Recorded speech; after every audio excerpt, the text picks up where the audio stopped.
یہ ریڈیو جیوے پاکستان ڈیجیٹل ہے۔ AI نیوز میں خوش آمدید۔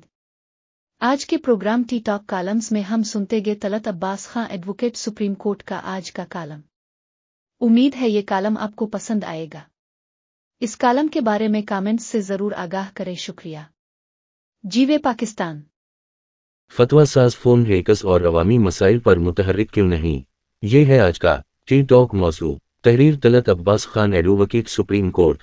Producer Tariq Hashmi. VPN virtual private network کے استعمال کو اسلامی نظریاتی کونسل نے غیر شرعی قرار دے کر ماضی کے فتووں کی یاد تازہ کر دی۔ گو کہ اب یہ فتوی یوٹرن کی نظر ہو چکا ہے، لیکن بیان نے پیالی میں طوفان برپا کے رکھا۔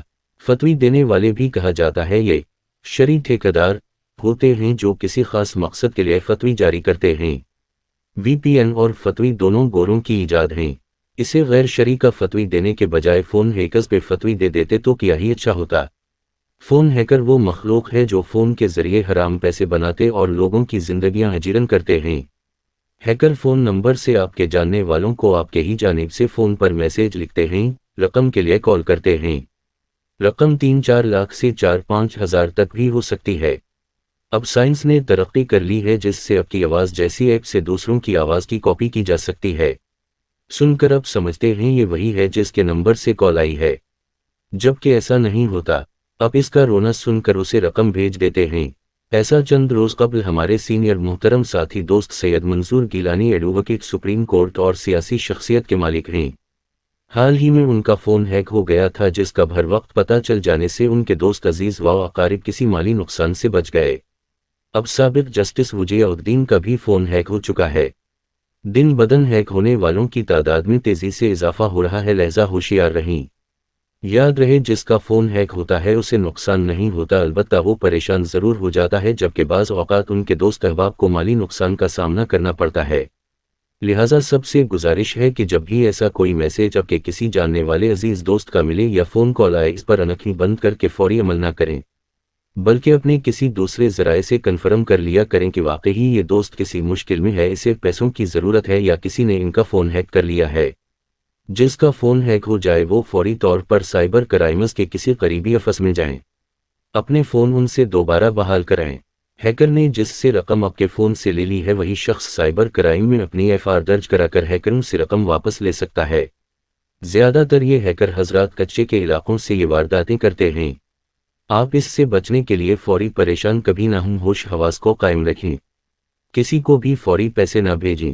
جس کا بھی فون ہیک ہو وہ فوری سائبر کرائم سے رابطہ قائم کیا کرے۔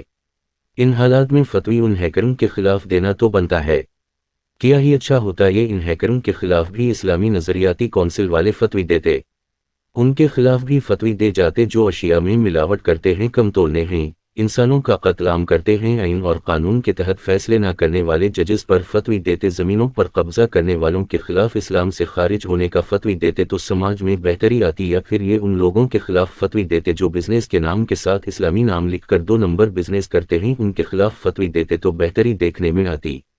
دنیا ساری میں فتوی دینے والے ایسے لوگ ہمیشہ موجود رہے ہیں جن کا کام فتوی دینا ہوتا ہے۔